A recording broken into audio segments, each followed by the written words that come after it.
Blake Toppmeyer, the SEC columnist for Gannett and the USA Today Network, joins us now. Blake, how are you, sir? Doing well. You guys? I'm well.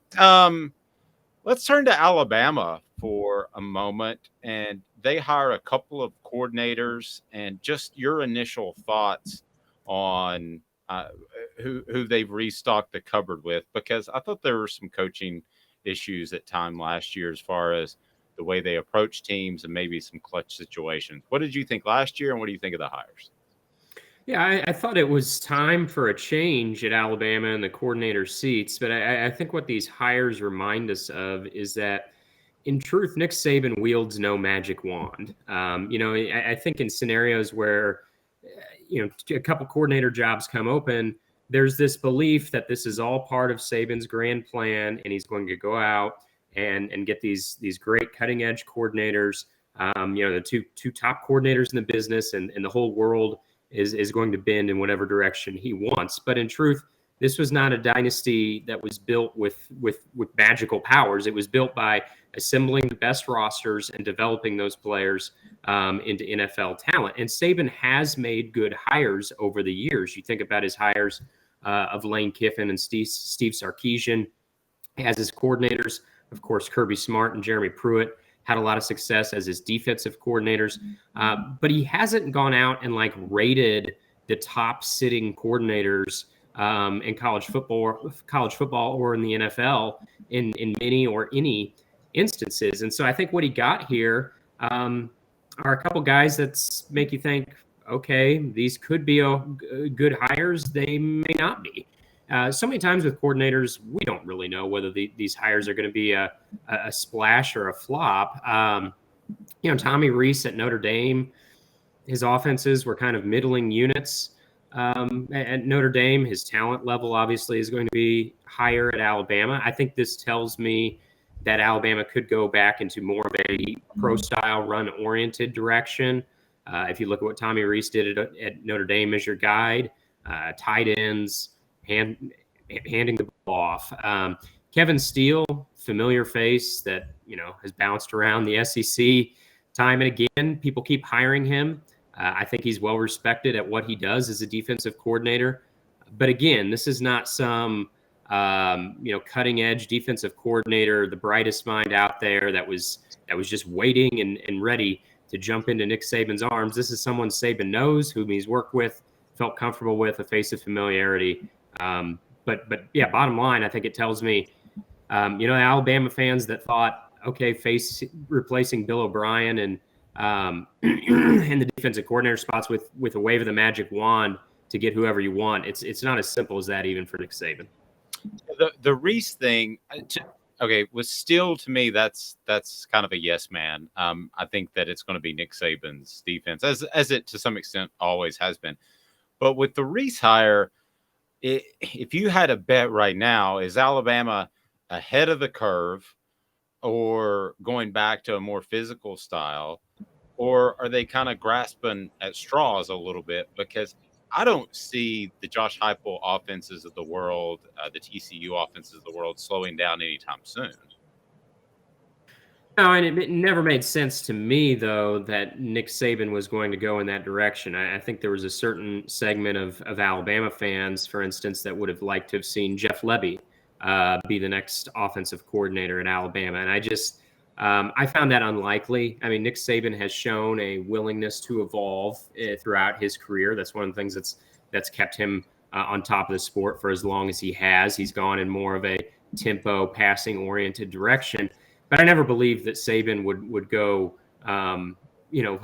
full turn, full 180 from what he used to do and go into that warp speed Jeff Lebby style system that obviously Tennessee fans are familiar with Josh Heupel's system, which is very similar here at Tennessee. So to me, though, with the Tommy Rees hire, this points to more of a pro-style, traditional Alabama type of look.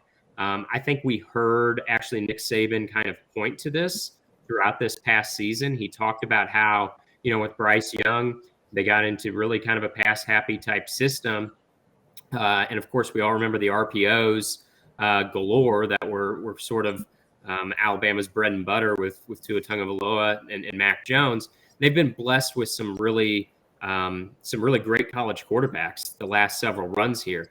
They are now heading into a quarterback transition, and we don't know that the next great Alabama quarterback is waiting in the wings. I mean, they have Jalen Milroe and Ty Simpson. Milroe looked like an athlete, but not a polished passer during his relief of Bryce Young last year, and we barely saw Ty Simpson. He's a touted prospect, from a Tennessee high school, but we didn't see much of him as a freshman. And so it probably makes sense, in fact, that he would be taking his offense in a direction that, again, is more of what we think of when we think the early days of Alabama's dynasty, because I'm not sure this is a program that is suited in the year 2023 to be built around its quarterback, the arm of its quarterback. Now, is that a great sign for Alabama? Not necessarily, because I think most offenses these days are built around their quarterbacks. But yeah, this tells me with this hire of Tommy Rees, at least if he's going to run his offense the way he did it at Notre Dame, I think this is going to be more traditional Alabama. Like, sticking on this, the way you're talking about Nick Saban, I mean, the thing that's coming into my mind, which is crazy, is that it seems like he's following the lead of his protege, Kirby Smart, because Kirby Smart just won back-to-back national titles running the old offenses that Nick Saban ran at Alabama in the early days. And Nick Saban, who fought against tempo offenses, tried to get a rule change against it before he accepted it.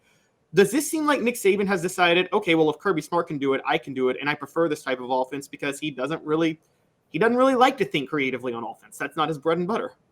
I think if you look throughout the course of Saban's career, he's always been willing to look around the landscape of college football and say, is there someone out there who is doing something better than what we are currently doing it, and how can we possibly start to do what they're doing, but take it up a notch even higher?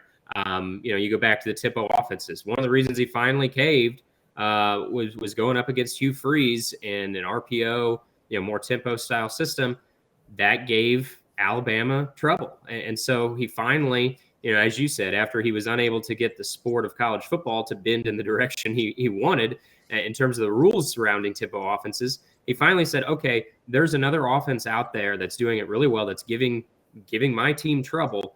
How do we do some of that? Well, now I think if he were to look across the landscape of college football and say, who's doing this the best? Who's doing it in a way that I envy? I think it is fair to say, yes, he can look at what Kirby Smart in Georgia has done the last couple of years and think, why can't we do that?